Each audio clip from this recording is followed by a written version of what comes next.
Okay, we are recording. This is Jenny with Boss Moves, and I have Toby. Toby, introduce yourself. I'm Toby. I'm a first year medical student at Georgetown University right now. And I'm a father of two. So definitely an interesting life. But Yes. So, one of the reasons that I wanted Toby to join this podcast is, first of all, he's sort of, in some ways, far along on his journey, and in some ways, at the very beginning of his journey for career. And I think it's a pretty interesting story. And anyone who's looking to especially med school, future med school students, or anybody who's looking to change careers into a medical school situation.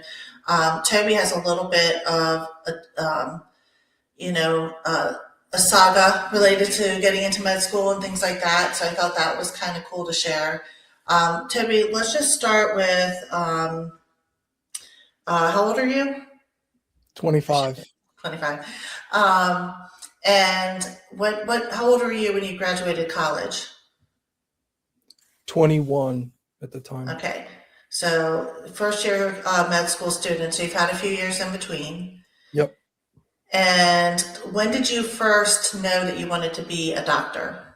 Um, the exact moment was I was 15. Um, I had always been kind of interested in the medical field. I'd been drawn to science and math, and for a long time I wanted to be an engineer. But then my younger cousin, he got brain cancer and ended up passing away from it. And I was 14 when he was diagnosed, so I was going into my freshman year of high school. And then when he passed was like the fall of my sophomore year, and I was 15 at the time.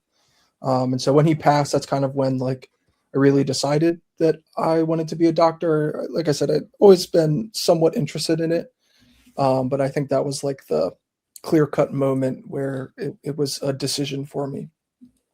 What do you think about that experience motivated you? Um, it was definitely interesting because like me and my cousin weren't all that close. So it wasn't like this like super like I was so sad and I wanted to help people, which is like normally what you would hear in that kind of situation. For me, it was like there was something that was oddly fascinating is probably not the right word, but like very just like interesting and captivating about the disease process. Watching it go from just a lazy eye to being completely incapacitated, unable to talk, unable to eat, unable to move. And that kind of like in a grand scheme of thing, rapid sense, but when you're going through it, it seems so slow. Mhm. And so that like gradual decline of how like a single wrong cell could cause that process. It was very intriguing to me, and I didn't like understand it to the level that I wanted to. And so like my Mhm. main drive for wanting to be a doctor was not only to, help patients, of course, like every doctor wants to do that, but it was really just to have a undeniable understanding of what was happening in disease processes and being able to treat it, cure it, perform surgery on it, whatever I end up doing. But that was the main driver. So, and that's been a decade now of having this as your goal. Yeah. And what high school did you go to? Calvert Hall College Okay. High School. That was I'm in acting like I Boston, don't Maine. know. Yeah, yeah, yeah. How do you feel Calvert Hall helped you with that goal, Um, if it did at all? I don't know if like Calvert Hall like necessarily directly helped me with that, but I it was a private school, and I had gone to public school essentially my whole life up until then. So it was definitely a really like unique experience. And I actually was talking about with somebody the other day. Um, like, do I regret going to Calvert Hall instead of like my public school? And the answer is no. Like, probably one of the best decisions I ever made for myself because it just like everything was so like clear cut. Like we Mhm. were in suits every day. We had all these kinds of crazy rules. Like I remember I got general detention for chewing gum in class. Like that's not going to happen in high school. And Yeah, obviously there's like high standards. yeah, Yeah. high standards. And so like it just kind of like kept me on like a consistent path, made me very disciplined. And obviously like I was a football player in high school and then in college. So that also helped like just with discipline and motivation and like the grind that kind of encapsulates this field. Yeah, so that's another interesting thing. You've played football probably since you were 6 or 7, but you also played all the way through undergraduate school. Yeah. And can you tell me a little bit about that and how you think it has helped you in this journey as well? Yeah, I mean, I I think football and really any I'm kind of a hater on individual sports, but any team sport in general, but also biased towards football. Football specifically. I mean, most of my philosophies, my mannerisms, the things that I do in life are taken directly from things that I learned in football from my coaches or through playing myself. Um, it was very instrumental to who I am.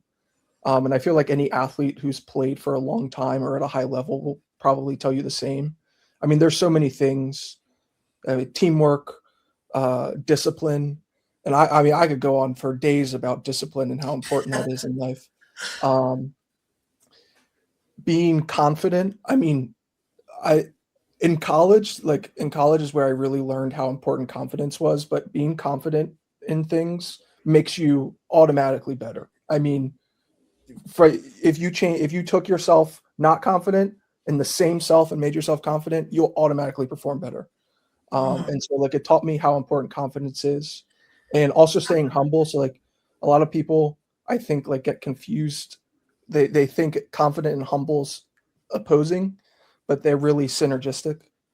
Mhm. Um, and so like being able to know where you stand, where you are, what your strengths and weaknesses are, you know, and especially in college, I mean, we're watching film all the time, practice games. So we're constantly seeing where we're doing well, where we're doing bad, how to improve. And so I kind of taken that same philosophy into med school. That's really Now, cool. yeah, What kinds of things do you think you did to build your confidence in football specifically? this is a funny conversation because I think I was talking to my wife, Summer. Um, I was telling her how like I was always good at football. Like I was always a starter. I was always like a leader on the team, but I was never great. I was never like dominant. Even in high school, like, and I got multiple scholarships to play in college. I was never like the dude, you know. And I remember when I got to college, it was a Division II school, and my freshman year, I had switched positions, and I remember right after switching, I had like multiple like upperclassmen come and talk to me and be like, "Dude, like you got something. Like as long as you put the work in, like you're gonna be a dog." And I had never had somebody say that to me. Like I never had somebody go like, "You have the repertoire, the capability to be like the dude." And I remember that stuck with me a lot, like throughout the rest of my college career. And then my sophomore year, I became a starter. And my sophomore year, like for physical reasons, I was undersized and all the things. But like after my sophomore year, I gained a bunch of weight. I was an offensive lineman, so I had to be big. So I gained a bunch of weight. I worked really hard in the locker room, sorry, in the weight room. And I remember coming back my junior year, and junior year was COVID. My season was canceled. And I still say this to date. If I played in my junior season, that would have been the best year I've ever played in football because I was in the best shape of my life. I was the fastest, the strongest. I was 280 pounds and dunking. Like that was the best shape I had ever been in. And then my senior year, I got injured in the spring, hurt my back. And so when I came into camp, like I was obviously like a starter. I had solidified that. I was out for like the first week or two of camp. And I remember my first practice back. Um, I was dating my wife at the time. And that night we were hanging out, and she said, and she's an athlete too. So she was like in like the athletic house. She heard two people say, uh, that dude Toby is a dog. And like I wasn't around. And I was confident at that point, like I knew that I was good and I knew that I was like a dude. But I remember her telling me that. I was like, damn, like I am really that. And all it took was that like self-realization that like I am capable of being that guy. Mm-hmm. And my senior year was the best year of football I've ever played. And so for me, ever since that moment, everything that I do is with confidence. I am delusionally confident until it You're becomes like, that dude. yeah. And I feel like you almost have to be like one of the I saw a study the other day that said like the most successful people in life, like the most like common trait is delusional confidence. The confidence that they can do anything. And so that's just how I live my life. I live my life thinking that I'm capable of anything. Delusional confidence. Yeah. I love that. Well, it's funny because I'm kind of honing in on this football journey because I do know a little bit about it. And, I sort of inadvertently ran into Toby's football coach from high school. And when he realized I was your aunt, he goes, oh, Toby the technician. And it was so funny because he starts describing how much you worked on your techniques. And what people don't know about football, you might watch it and think it's just ramming bodies. But there's a lot of technique, and it might be very small things in the scheme of things, one little step, one little move, but that could be the difference between getting, pancaked flat on your butt versus pancaking the other guy. So tell me a little bit about that obsession that I think probably is what made you a successful player before you ever got to be that dude in college that people started recognizing. Tell Yeah. me about Toby the technician. Yeah. Um, I was, I mean, and up until like I gained all that weight, I was always undersized. And so being undersized, especially as a lineman, you have to rely on technique a lot. But I think one of the cool things about it is that like you said, like it can be so small. Like the difference between like 6 inches in a step is the difference between you getting put on your ass or somebody else getting put on their ass. And so attention to detail, like you hear that thing thrown around, but in football it's thrown around all the time. Attention to detail, attention to detail. You have to be on your P's and Q's at all times because like you said, the 6 inch step difference can make or break a play. And so like really honing in on those details and perfecting a craft, that is in essence what football is. It's hard work, it's dedication, and it's attention to detail.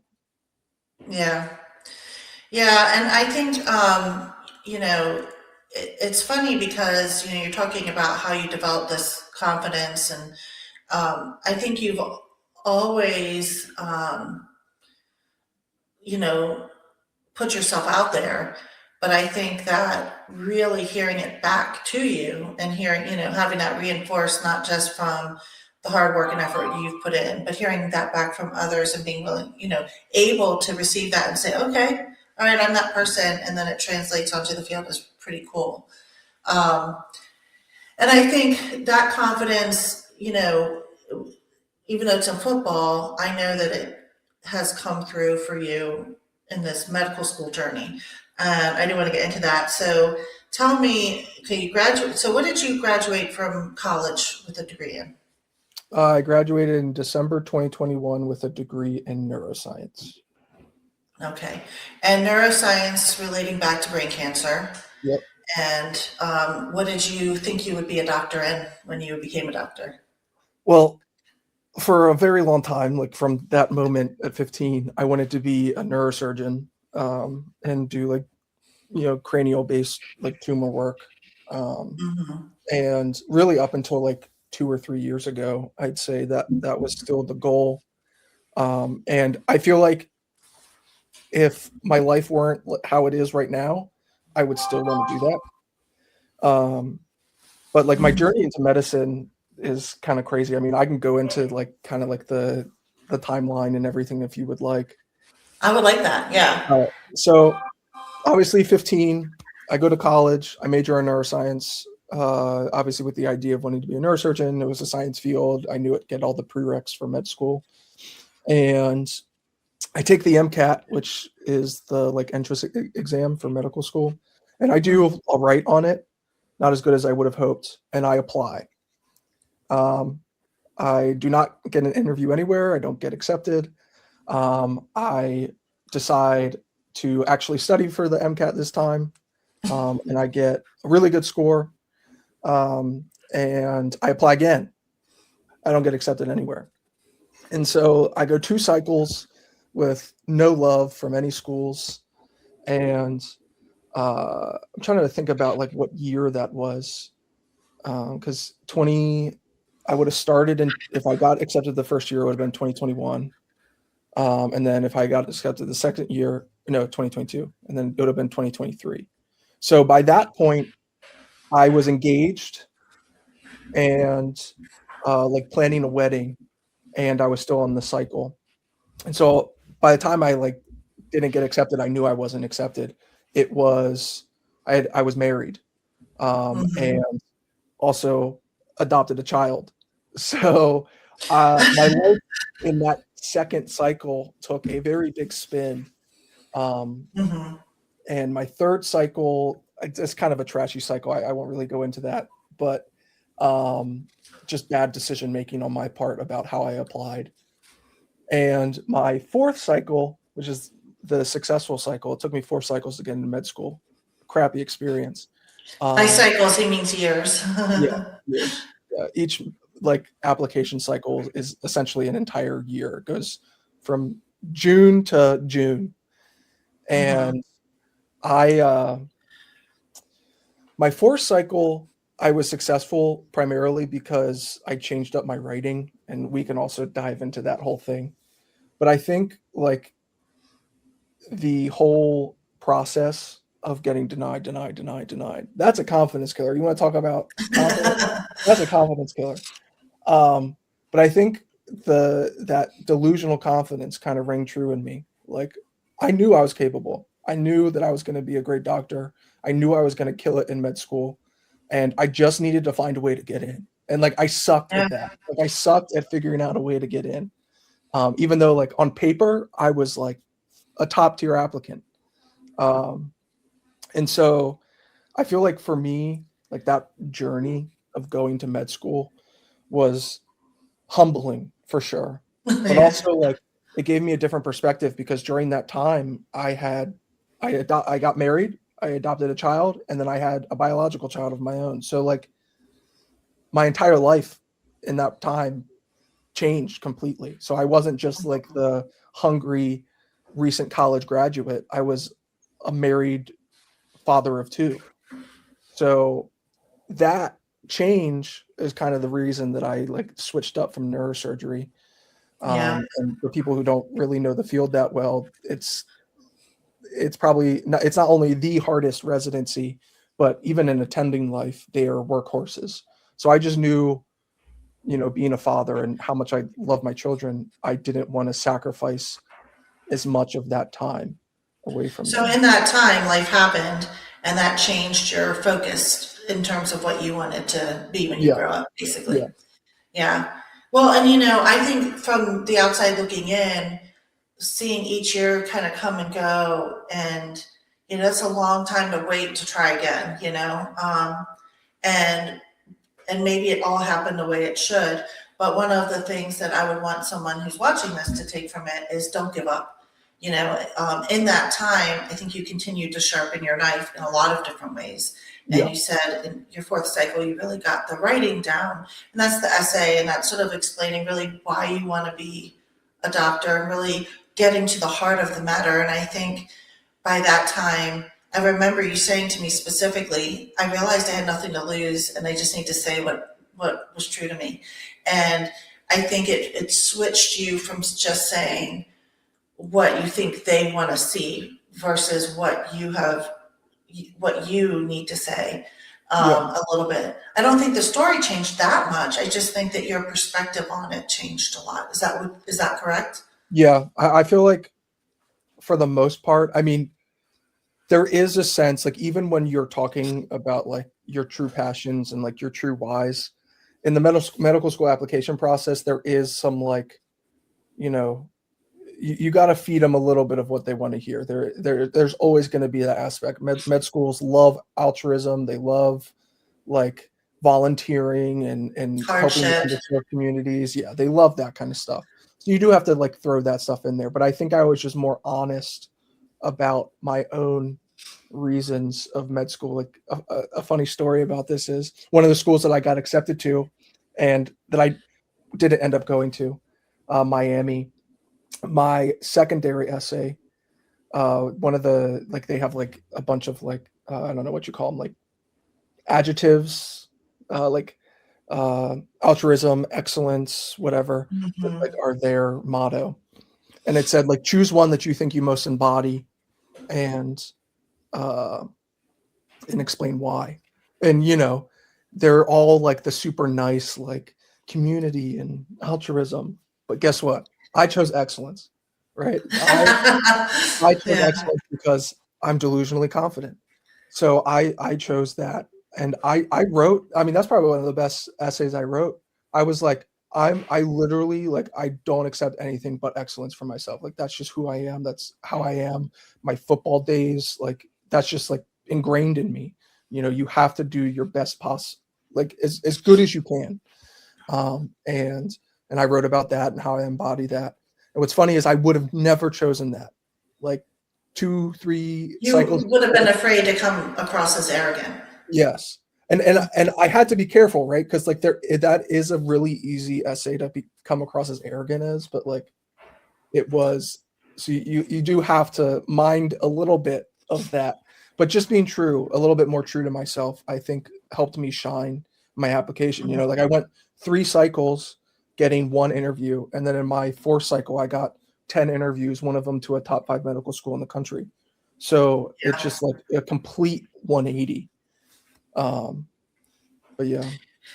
Yeah, I think sometimes, I mean, it was hard to see you go through that because anyone who knew you knew you'd be a fantastic doctor. And I think having the sort of the grit and determination to continue to head down that path when someone else might have given up or crumbled or chosen some easier path forward. And especially I think you're somebody who could have been successful in several different lanes of life, a lot of different lanes of life. Um, and you really wanted this, believed in this, and stuck with it, even when, we were like, oh no, it's hard, but I also felt like that 4th year, I could feel the difference in how you felt about it, what you wanted from it, and how that was expressed in your application too. So I really felt like, in your process, maybe you needed some of that time. I mean, we could go back and say you didn't need it, and maybe you didn't. Yeah. But Yeah. I think that everything has a weird way of working out. I really like the excellence example because I think and this goes back to anyone watching this who's going after a job that they want, or applying to college, or a professional degree, or anything like that. Being willing to know your strengths and speak to them, I think is valid and expected. I was one of my other interviews. I said if somebody puts something on their resume right at the top that says "get shit done," like I want someone who gets shit done. If you put that on your resume, I'm not going to be upset about it. I'm going to be like, oh, this is someone who believes in themselves enough to say, I get shit done. And I feel like your essays weren't cussing them or anything, but like I do feel like being able to sort of express yourself authentically with confidence, and you know kind of dig deep into your why of it all. I think it did show, like, and I've read it, so I saw that. Um, in those 4 years, let's talk about some of your experiences. I know you started off volunteering, Yeah. right? Yeah. Tell me a little bit about your volunteer jobs. They were mostly in high school and college, is that correct? Yeah. So I had like a random kind of like volunteering thing in high school at a hospital, but I didn't do like anything remotely close to clinical. So like I kind of forgot about that.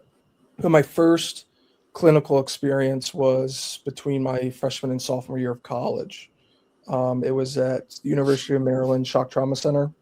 Um, and I think that for me was like I knew I wanted to be a doctor. And then that moment was like, yeah, like no way in hell am I doing anything else. I mean, I think that's also kind of why I spent 4 cycles and thousands of dollars applying to med school. Mhm. It's because like I knew that there was nothing else I would be happy doing. Um, and that was a really awesome experience. And then I did some shadowing. I volunteered at a couple different places. I did some community service, like all things that you have to do as a pre-med and even in med school to get into residency. Um, and then after I graduated, I did like a job or two, like before I moved back home from school. And then I worked as a medical assistant at a primary care clinic in like our hometown for the rest of the time until I got accepted into med school. Yeah, let's talk about that a little bit because my understanding of this story is they did not have a job opening. Is that Yeah, correct? Tell yeah. me about how you got that job without a job opening. Um, I one of the qualities about me that can be a blessing and a curse is that I am obsessive. I am inherently obsessive. Like if I start something or have this idea in mind that something needs to happen, I will not stop until it's done. And so I had this idea like that would be like the perfect opportunity for me. I'd get the clinical experience. It's right by home. I know most of the doctors there because I was a patient there my whole life. And so I called, nobody answered. I I called again, nobody answered. And then I like you can like chat your doctors. I chatted Mhm. my doctor and I was like, I want a job. Help me get a job. No answer. And I just kept calling and calling. I probably called 5 times before I got the hiring manager on the phone. And I got an interview and I was accepted 2 days later. So persistence, right? I guess that's a good quality to have. But really, it's just obsession. I knew that's what I wanted to do, and I did it. And I turned down a higher paying job um, for that one because like I knew that's what I wanted to do. It's so funny. Yeah, what I love about it is I tell people, you kind of have to manifest, you have to be persistent, and you have to not assume that, a lot of people, like when they talk to a recruiter, even if they were recruiting the job, they'll put in their resume and then they won't hear back. And I'm like, stalk. I'm a fan of stalking, and that's essentially what you did. Um, I, you know, I'm a firm believer in stalking, whether it be going to their business, emailing, calling 5 times, whatever you did, connecting with people on LinkedIn and messaging them, and just those kinds of things. So I'm a big fan of the stalking. I think it's especially funny that you did it without them even having a job open. Yeah, yeah. uh, There wasn't a posting anywhere. I just like that's where I wanted to work, so I just made it happen. I guess. right. Well, and so you went in and you started there as a medical assistant, correct? Yeah, yeah. And over the course of time, that position evolved and your role evolved. Can you tell me a little bit about that? Yeah, it's kind of a really weird, crazy sequence of events. So I was a medical assistant. I was decent, I guess, good at my job. Like, I was knowledgeable, I was capable, um, and I obviously I, that was before I had children. Mm, So um, once I had kids and was planning on buying a house, like I needed more money. Like I was getting paid $17 an hour, which is a whole other story when people find out about that. yeah. Um, but I needed more money, so I started applying other places, and I got a job that was like right around $50,000 a year as like a clinical research assistant at University of Maryland. And I went to them, and I was like, I don't want to take this job because I like working here, but I need more money. I need Mm, at least $24 an hour to stay here. Well, actually, what's funny about that is that right before that happened, they came to me saying like, "Hey, we're thinking about changing up like our leadership stacking a little bit, and we want like a couple like team leaders, um, like, and we think you'd be a great fit for that." And I was like, "Okay." And then they came to me because everybody talks at that office, and they were like, "Is it true that you're looking for other jobs right now?" And I was like, "Yeah, like I just need money." And I was like, "I would take that position, but only at $24 an hour." Um, and they came back an hour and a half later, and they had created a position for me. I was now, instead of the team leader, I was the medical assistant manager, uh, Mhm. or whatever term they use. But I was in like a mid-level management position, and I was salaried. So not only did they give me $24 an hour, they made me salaried. So I was like, yeah, like I'll take that. Sure. And so I did that position for 9 months, Mhm. and bad, really bad. All right. The first mistake was that they took me off the floor. They stopped allowing me to see patients. And what I found was, and this was, and I don't want to like talk bad about any of my bosses because I love them, but the job was not hard. It was so easy. It took me 10 minutes to do some of the things that would take them all day. Right. I'm very computer smart. I use AI really well. So they'd give me a task and I'd do it in 15 minutes, and then I'd go back for more and they wouldn't have anything else for me to do. And because I wasn't working on the floor, I was just sitting at a desk doing nothing, and people started to notice. So, um, and granted, I am kind of in, like, I talk about all this like hooray me and like I'm really good at everything. I am inherently lazy. So if I try and you're not going to give me anything, I'm going to stop trying. So I just stopped trying. I Right. stopped asking for tasks, and I would just play chess. I would just play chess on my phone.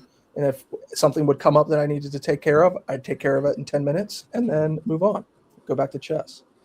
And so obviously not the best decision in the world, but they weren't going to Well, fire you me. were right, but you also probably would have preferred to be challenged, preferred to be in front of patients, Yeah. Yeah. if I, you could have done something. Yeah. I love patient work. I mean, I want to be a doctor. I want to work with patients. So I love that aspect of it.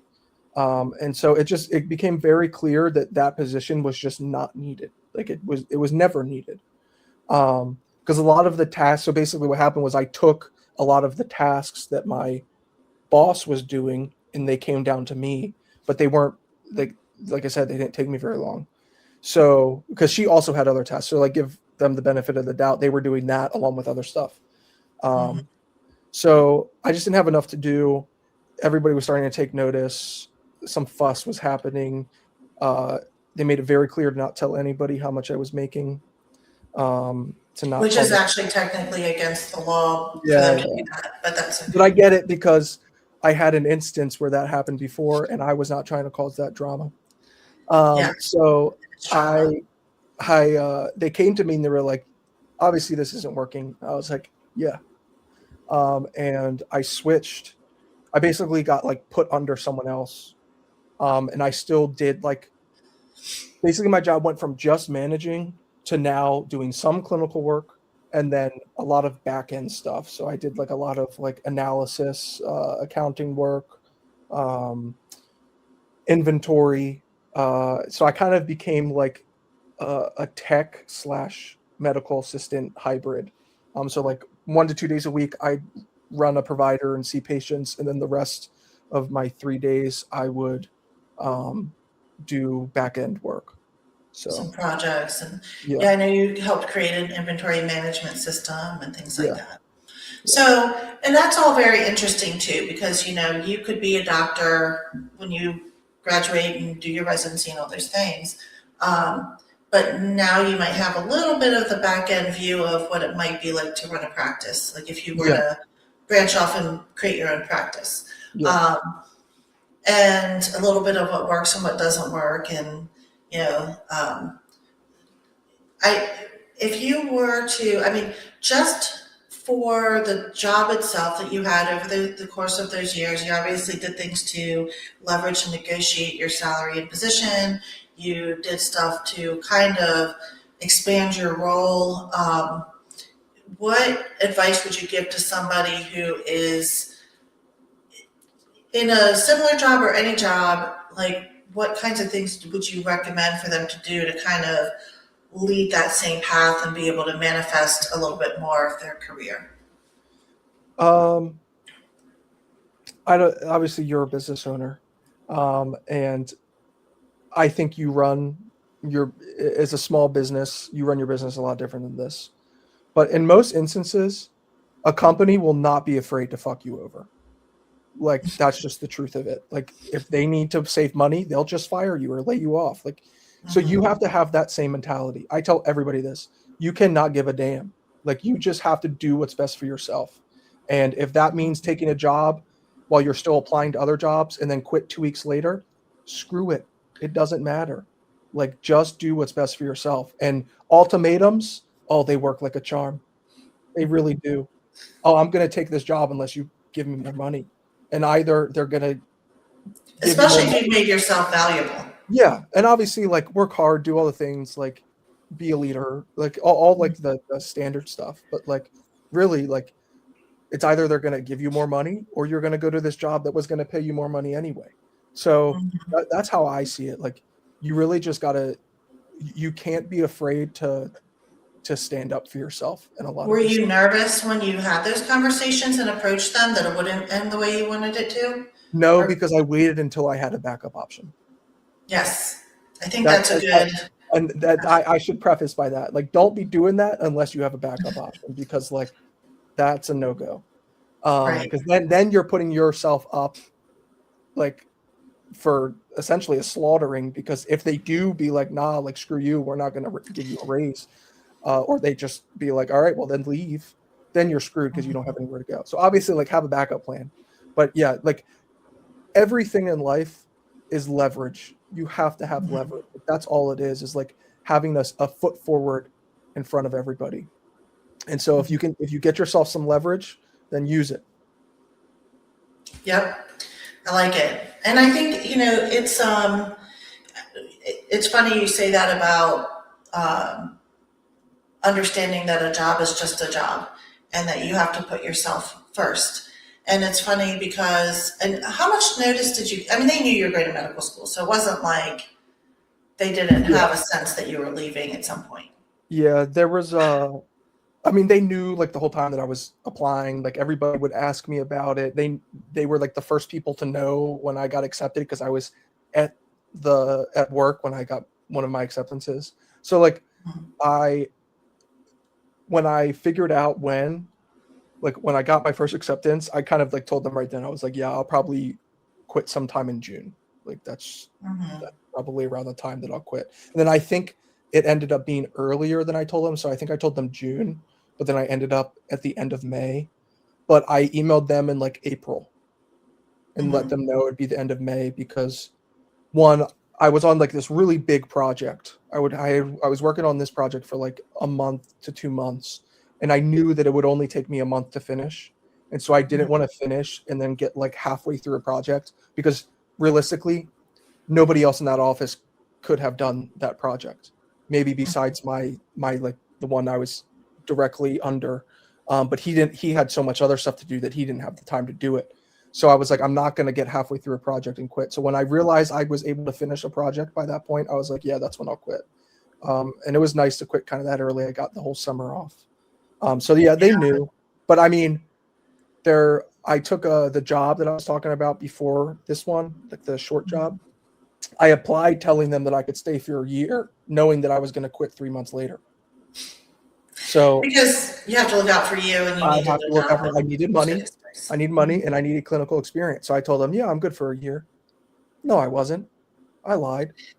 So I mean, like that's crappy. Like I will admit that's crappy. But like sometimes you just got to do what you got to do. Well, and even if you didn't know you were leaving, sometimes life still changes, and Yeah, there's no employment is at will. You can take yeah, it and you can leave it, and they can take you or they can leave you. So I think it's a good principle to do what you need to do for you, and it makes sense to me.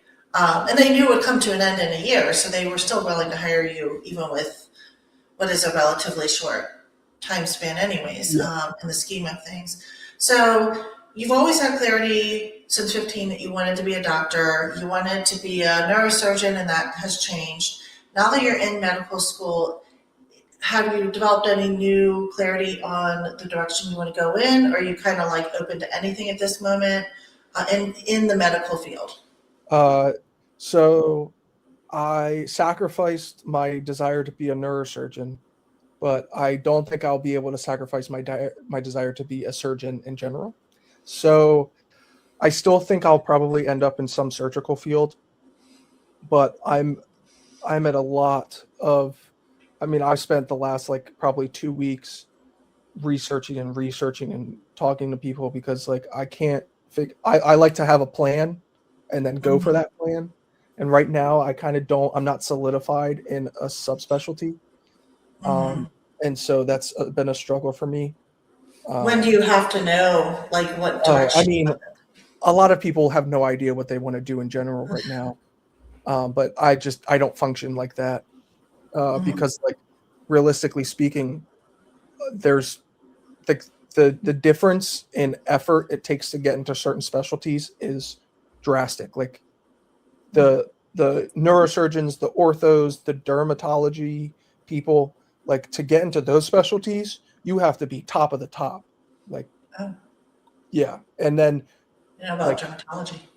yeah, what's funny is dermatology is probably if not the second most competitive specialty to get into.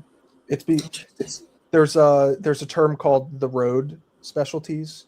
So radiology, ophthalmology, anesthesiology, and dermatology.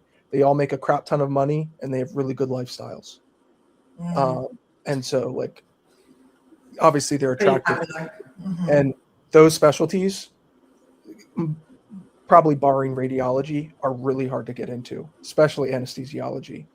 Um, but What about and surgery? so surgery is kind of weird because like you have your hyper competitive subspecialties that are residencies themselves. So stuff like plastics, neurosurgery, ortho. Um, I think there's some vascular straight residencies. And so those are hyper competitive. So kind of similar in that like top of the top kind of group. But then like you have general surgery, which is more competitive than some of the other like non-surgical specialties, but Mm-hmm. it's easier than those, significantly easier than those.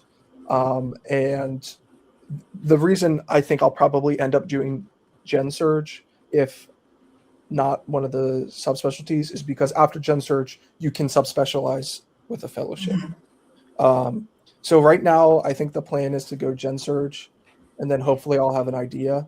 But there's a couple subspecialties that I'm interested in that have their own residency. And so I'd like to solidify, like I said, I'd like to solidify that because some of those hyper competitive ones, like probably the one that I'm most interested in, if I could do any of them, would be cardiothoracic surgery. And that actually I think is the most competitive. Like only like 50% of people match. Mm-hmm. Um, so like 50% of applicants actually get in it. But it's because there's so few spots. There's like 100 spots in the whole country. Um, What interests you about that specifically? I when I want to do surgery, I want it to be life and death. I want it to be meticulous and incredibly what's the word? A lot of pressure. I want pressure. I want one wrong move to completely ruin a patient. And I know that sounds crazy, but I like that. I'm delusionally confident. I know I can do it. So, and I like that kind of pressure. Mm-hmm. And so it really, and obviously, like the bread and butter surgeries for cardiothoracic, out of this world. I mean, your bread and butters are open heart surgeries. Mm-hmm. So, like, Just that's really cool. intense. Yeah. Yeah, it's awesome. But problem with cardiothoracic surgery, going back to neurosurgery, is that it's notoriously a bad lifestyle.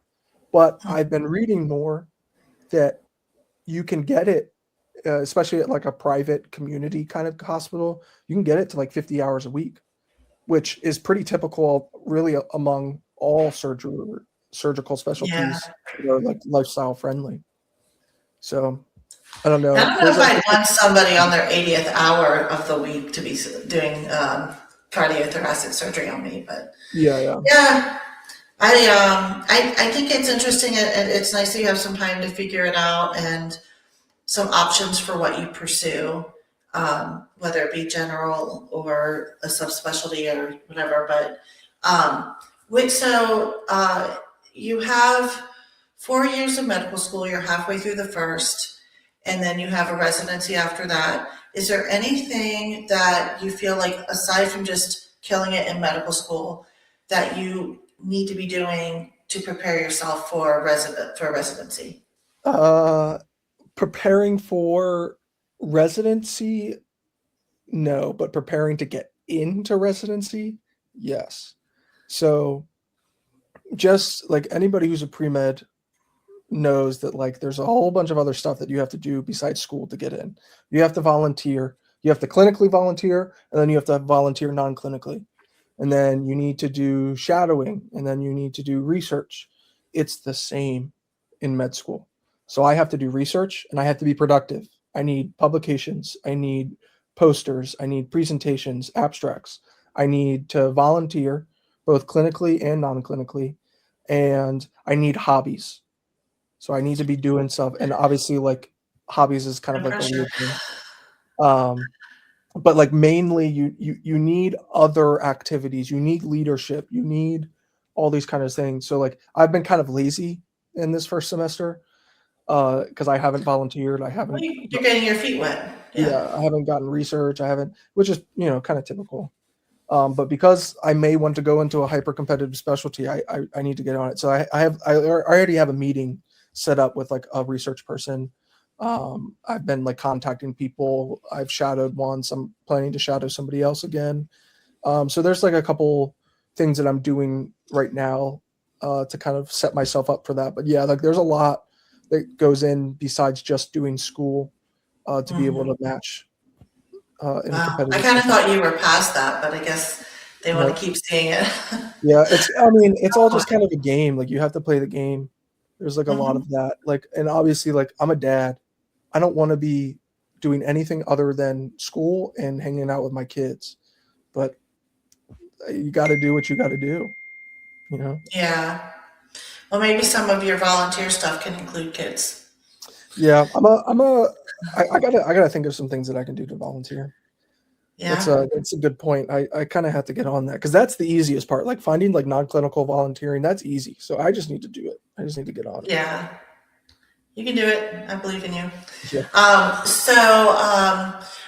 I think we've gone through a lot of good stuff. If there is any advice you were going to give to someone who is going after med school, a medical career, in med school in particular, what would your advice be?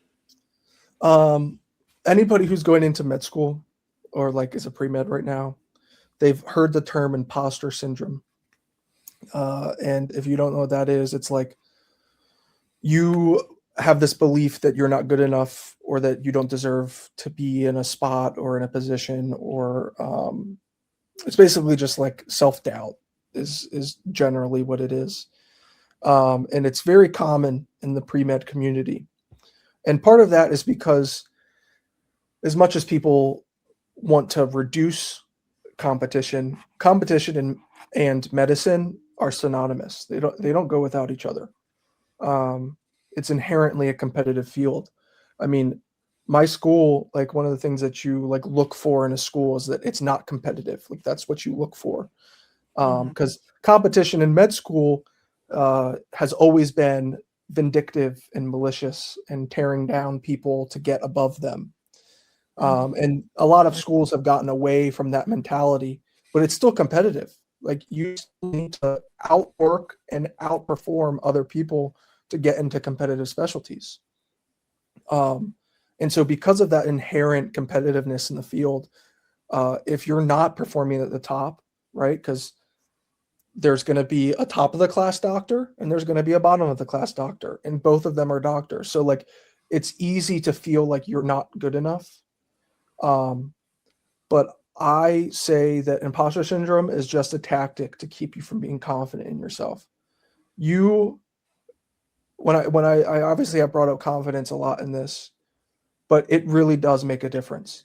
And I think people think like confidence is like I'm the best, I'm the greatest, that's not confidence. Confidence is just trust. It's trust in yourself. It's trust that you can figure it out. And so if I were to give any advice to anybody, it's just to believe in yourself. Like literally as corny as that is, like you have to really believe that you can do it because you can. Like if you really want to, you can. And I think, and really in any profession, that's all it is. It's trust and belief in yourself.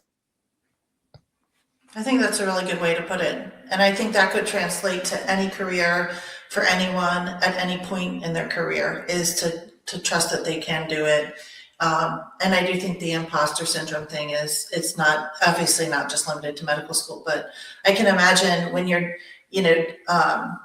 dealing with a lot of very smart people who've already put a lot of work in to get there and you're not in that top bit. I'm sure it's pretty daunting and worrisome to Yeah. even when you've achieved so much, but you're still at the bottom of something, it's still Yeah. hard. It's funny because like that's like a common theme among anybody who like moves up in the world. It's that like each group of movement, you take the best and then you go up, and then you take the best of that group and then you go up. So like in football, right?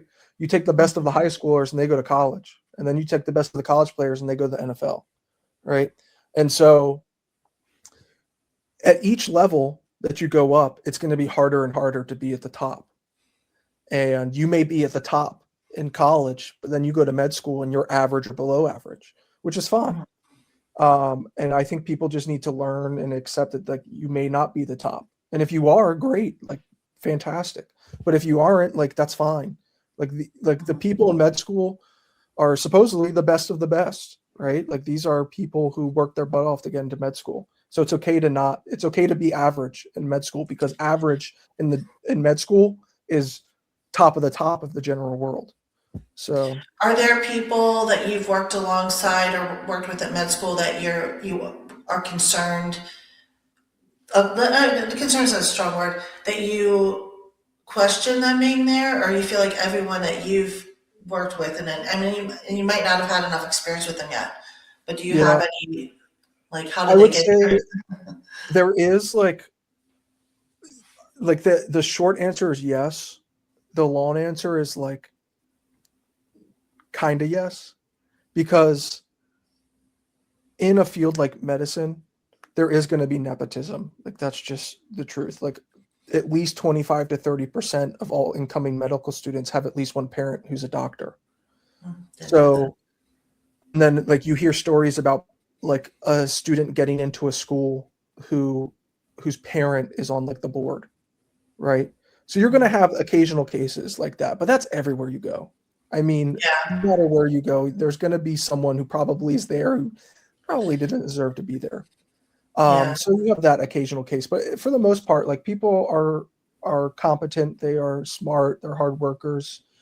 They're every once in a while you'll get a person who like you're like, I mean, what are you doing? Like, how do you think this is working? But I mean, those are rare, far yeah. and few in between. And I personally haven't encountered anybody in my class who's like concerning Are like there that. people that are just like crazy impressive that you're just like, holy crap, this Yeah, person's like it? yeah. I mean, the truth is, because I so med school people, a lot of people probably don't realize this, but like a lot of med school classes, like they aren't mandatory, so I don't really go to class. Um, and so because of which I don't really interact with people in med school because I'd rather just be home hanging with my family. So like in that sense, like no,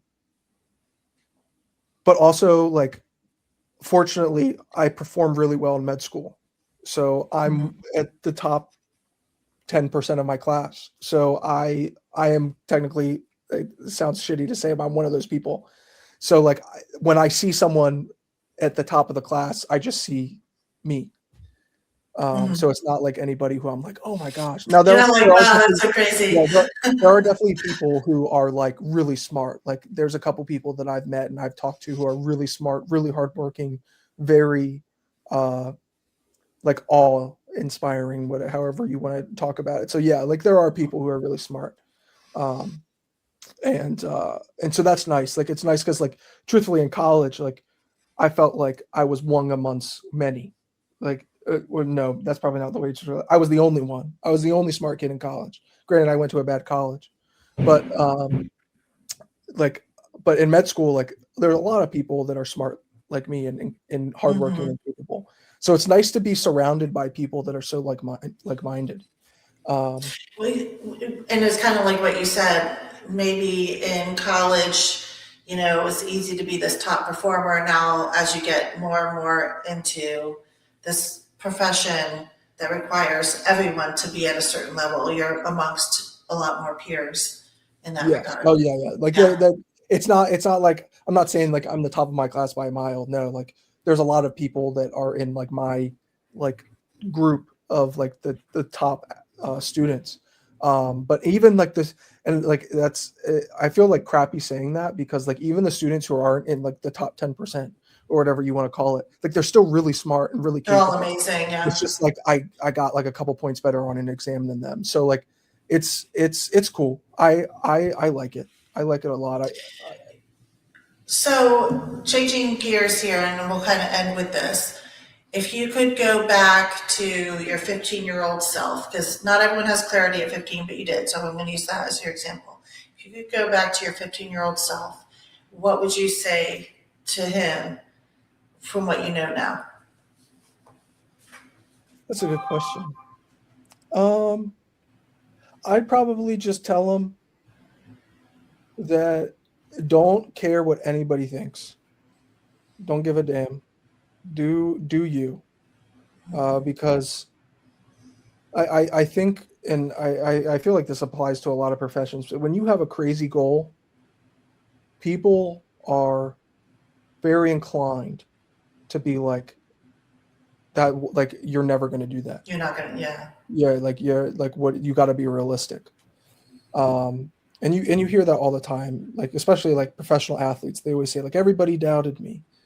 And I'm not saying that everybody doubted me, but I'm saying like people are going to be like, you got to graduate college first. You got to get into medical school first. You got to whatever. It's just like constant like, all right, don't set yourself too high. But I say set yourself as high as you want. Like go for it. Like there's no reason Mhm. not to go for it, especially like that young. Like chase your dream. Yeah. Um, and I feel like that goes for pretty much anybody who's like has this goal in mind. Just go for it. Like just do it. Hmm. And if you fail, you fail. Like that's fine. Hmm. And I because like the four cycles. I knew if I didn't get into in that fourth cycle, I wouldn't have been a doctor. I wouldn't have applied again. And Really? I was yeah, I was okay with that. Like I obviously it was everything that I wanted. The only thing that I felt like would make me happy.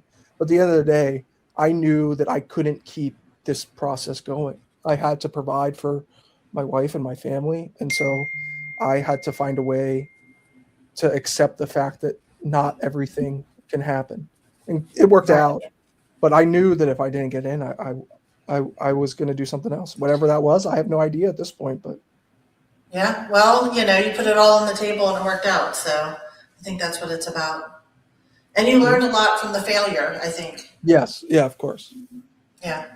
Okay, so I'm going to end the recording. Thank you so much. This was awesome. Lots Of of good course. stuff in there. And I will see you soon, I'm sure. All right. All See you. right. Bye.